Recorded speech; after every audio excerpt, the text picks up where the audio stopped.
Shalom, sidang Jumat yang dikasih oleh Tuhan. Pada Minggu 28 Juni 2020, kebenaran firman Tuhan diambil dari Matius pasal 10 ayat 24 hingga sampai 39. Matius pasal 10 ayat 24 hingga sampai ayatnya yang ke-39. Sebelum kita membaca dan merenungkan firman Tuhan, mari kita berdoa. Kita berdoa. Allah Bapa yang bertahta di dalam kerajaan sorga, yang kami panggil di dalam Kristus Yesus Tuhan kami. Kebenaran firman-Mu boleh terbuka bagi kami, terpampang bagi kami. Dan sebentar lagi kami akan merenungi firman-Mu. Berkati kami semua agar kami dapat memahami, agar kami dapat memiliki hikmat daripada Tuhan, agar hati dan pikiran kami hanya tertuju kepada Tuhan. Biarlah perenungan firman Tuhan pada hari ini dapat menguatkan kami untuk menjalani hari-hari kami di tengah-tengah dunia ini. Berfirmanlah sebab kami siap sedia. Amin. Matius pasal 10 ayat 24 hingga sampai 39. Penganiayaan yang akan datang dan pengakuan akan Yesus. Seorang murid tidak lebih daripada gurunya, atau seorang hamba daripada tuannya. Cukuplah bagi seorang murid jika ia menjadi sama seperti gurunya, dan bagi seorang hamba jika ia menjadi sama seperti tuannya. Jika tuan rumah disebut Beelzebul, apalagi seisi rumahnya. Jadi janganlah kamu takut terhadap mereka, karena tidak ada sesuatu pun yang tertutup, yang tidak akan dibuka, dan tidak ada sesuatu pun yang tersembunyi, yang tidak akan diketahui. Apa yang kukatakan kepadamu dalam gelap, katakanlah itu dalam terang. Dan apa yang dibisikkan ke telingamu, beritakanlah itu dari atas atap rumah. Dan janganlah kamu takut kepada mereka yang dapat membunuh tubuh, tetapi yang tidak berkuasa membunuh jiwa. Takutlah terutama kepada Dia yang berkuasa membinasakan baik jiwa maupun tubuh di dalam neraka. Bukankah burung pipit dijual 2 ekor seduit, namun seekor pun daripadanya tidak akan jatuh ke bumi di luar kehendak Bapamu. Dan kamu, rambut kepalamu pun terhitung semuanya. Sebab itu janganlah kamu takut, karena kamu lebih berharga daripada banyak burung pipit. Setiap orang yang mengakui aku di dalam mereka, di depan manusia, aku juga akan mengakuinya di depan Bapakku yang di sorga. Tetapi barang siapa menyangkal aku di depan manusia, aku juga akan menyangkalnya di depan Bapakku yang di sorga. Yesus membawa pemisah bagaimana mengikut Yesus. Jangan kamu menyangka bahwa aku datang untuk membawa damai di atas bumi. Aku datang bukan untuk membawa damai, melainkan pedang. Sebab aku datang untuk memisahkan orang dari ayahnya, anak perempuan dari ibunya, menantu perempuan dari ibu mertuanya, dan musuh orang ialah orang-orang seisi rumahnya. Barang siapa mengasihi bapa atau ibunya lebih daripadaku, ia tidak layak bagiku. Dan barang siapa mengasihi anaknya laki-laki atau perempuan lebih daripadaku, ia tidak layak bagiku. Barang siapa tidak memikul salibnya dan mengikut aku, ia tidak layak bagiku. Barang siapa mempertahankan nyawanya, ia akan kehilangan nyawanya. Dan barang siapa kehilangan nyawanya karena aku, ia akan memperolehnya. Amin untuk pembacaan Alkitab. Sidang Jumat yang dikasih oleh Tuhan, penjelasan daripada Yesus mengenai jalan menuju hidup yang kekal.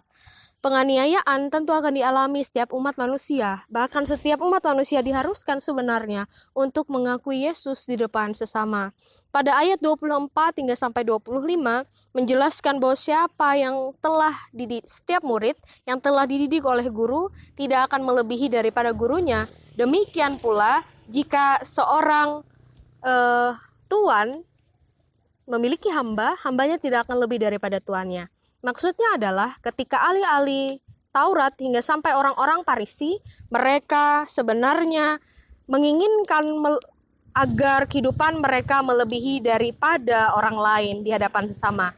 Dan kehidupan mereka, peribadahan mereka, bahkan apapun yang sudah mereka katakan dan lakukan, kiranya mereka mengharapkan memiliki kesucian hati dan kebersihan diri. Namun Tuhan Yesus sekali lagi katakan bahwa setiap apapun yang boleh terjadi di dalam kehidupan mereka, sebenarnya jika mereka tidak melakukannya berdasarkan ketulusan hati mereka, maka mereka pun tidak dapat melebihi daripada Tuhan, bahkan mereka pun tidak dapat melebihi daripada guru. Yang dimaksudkan adalah Allah. Nah, sidang jemaat yang dikasih oleh Tuhan, peringatan kembali daripada Yesus bahwa setiap kebenaran tidak akan pernah tertutupi sekalipun dengan tipu muslihat. Ini menjelaskan bahwa setiap hal yang boleh dikatakan dari berbagai pengajaran manusia, semuanya akan ada benarnya akan ada menunjukkan kebenaran daripada Yesus ketika pada akhirnya. Nah, sidang jemaat yang dikasih oleh Tuhan, jadi hidup yang kekal didapat bukan karena warisan, bukan karena dia anak siapa, tapi kehidupan yang kekal berdasarkan adalah ketika seseorang memiliki kasih anugerah daripada Allah. Jadi setiap orang sebenarnya berhak untuk mendapatkan hidup yang kekal, tergantung bagaimana dia mempertanggungjawabkan di tengah-tengah dunia. Sidang jemaat yang dikasih oleh Tuhan, sekali lagi Yesus mengajak kepada murid untuk menyatakan keselamatan dengan penuh ketulusan. Karena bisa saja ada sesama yang tidak seberuntung. Setiap murid-murid Tuhan Yesus yang sudah mengenal Yesus, melihat Yesus, bahkan mendengarkan setiap ajaran daripada Yesus. Dan sekali lagi, Tuhan Yesus juga menyatakan bahwa sekalipun secara manusiawi, manusia memiliki rasa takut, tapi kebenaran firman Tuhan tentang keselamatan itu, meski dinyatakan sekalipun manusia dalam keadaan takut, Tuhan Yesus katakan, jangan takut. Kemudian, perumpamaan pada ayat 29 hingga sampai 30.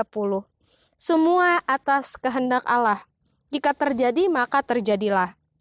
Dikatakan bahwa pada ayatnya yang ke-29, saya akan bacakan demikian.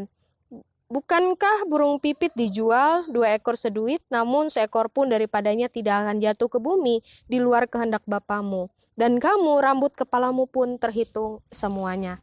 Dari hal kecil pun sebenarnya Allah sungguh-sungguh peduli, apalagi kita umat manusia yang sungguh-sungguh sangat berharga di hadapan Allah. Sebab manusia memiliki kesempatan untuk menyatakan kebenaran kepada sesama. Tentu Tuhan tidak akan membiarkan manusia berjalan sendiri, tapi Tuhan akan mengirimkan Roh Kudus kepada setiap orang untuk membantu dan mempermudah setiap kehendak dan jalan daripada Allah.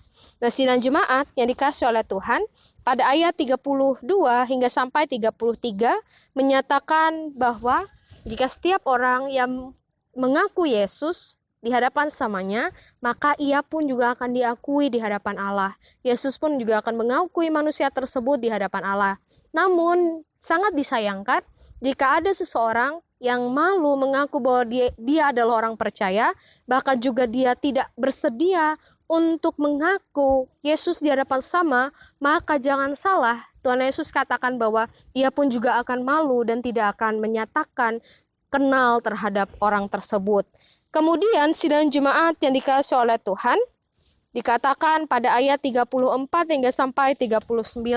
Hal ini ingin menyatakan bahwa Allah, Yesus, meskinya nomor 1 di dalam kehidupan kita.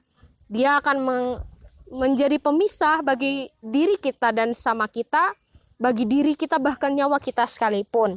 Dikatakan bahwa Yesus akan membawa pemisah antara manusia dan dunia, antara anak dan bapa, antara anak perempuan dan ibu, antara menantu dan mertuanya.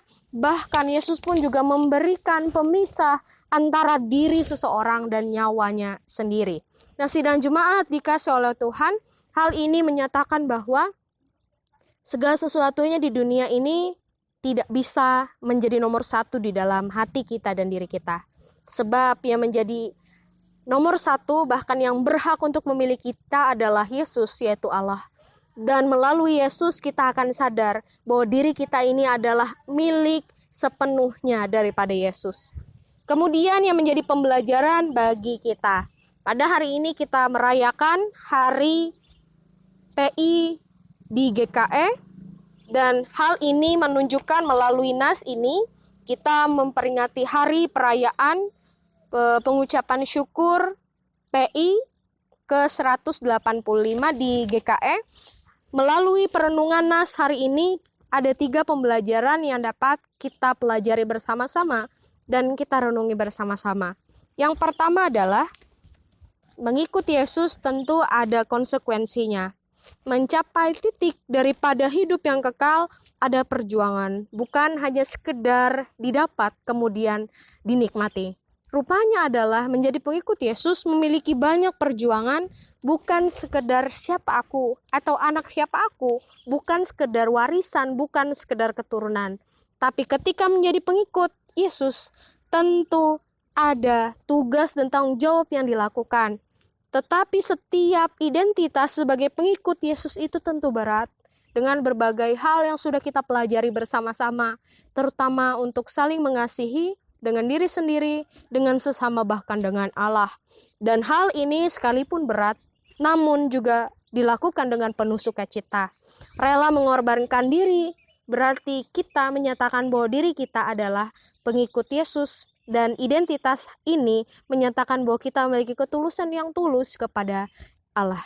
Yang kedua adalah, orang lain belum tentu seberuntung diri kita yang mengenal Yesus sedari kecil. Maka tugas kita pada saat ini mengajak orang lain untuk mengikuti Yesus dan mengenal Yesus lebih sungguh, agar keselamatan itu bukan hanya dirasakan oleh kita, tapi dirasakan oleh banyak orang. Dan salah satu tugas pekabaran Injil yang kita peringati pada saat ini menyatakan bahwa kita pun harus juga memberikan semangat kepada orang lain, memberikan penjelasan kepada orang lain, menyatakan diri sebagai teladan bagi sesama. Dan yang terakhir yang menjadi pembelajaran untuk kita, hal yang sangat sulit adalah kita harus dan diwajibkan untuk menomorsatukan Yesus di dalam hidup kita, agar sebenarnya kita sadar bahwa diri kita adalah milik Yesus. Bukan memikirkan tentang apa yang kita miliki, harta yang kita miliki, rumah yang kita miliki, suami yang kita miliki, istri yang kita miliki, anak-anak yang kita miliki, keluarga yang kita miliki, kecantikan, ketampanan yang kita miliki, bahkan harta dan jabatan. Tapi yang mestinya kita sadari dan kita syukuri adalah kita memiliki yang sangat-sangat luar biasa di dalam kehidupan kita, yaitu Yesus Kristus yang menjadi sumber keselamatan bagi kita. Selamat Hari PI di Gereja Kalimantan Evangelis ke-185.